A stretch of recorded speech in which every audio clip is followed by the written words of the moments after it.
Soto. Le vrai faux de la matinale, le vrai faux de l'info de la matinale avec Alexandre Carra. Bonjour Alexandre. Bonjour Thomas. Ce matin, une question, un condamné fait-il systématiquement la moitié de sa peine ? C'est en tout cas ce que prétend Gilbert Collard, le député bleu marine, invité de Sud Radio.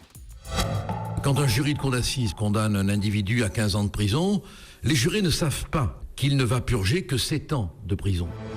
Un individu condamné à 15 ans de prison ne purge que 7 ans si l'on en croit Gilbert Collard. Mais est-ce que c'est vrai ou est-ce que c'est faux, Alexandre ? Eh bien Thomas, c'est faux.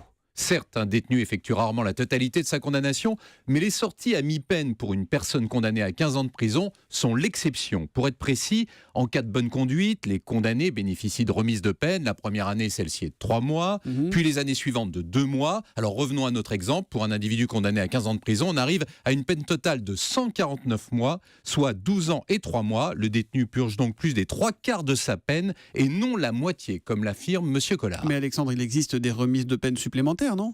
Oui, mais celles-ci sont loin d'être automatiques. Pour en bénéficier, un détenu doit manifester des efforts sérieux de réadaptation en passant un examen scolaire par exemple, en suivant une thérapie ou en s'efforçant d'indemniser ses victimes.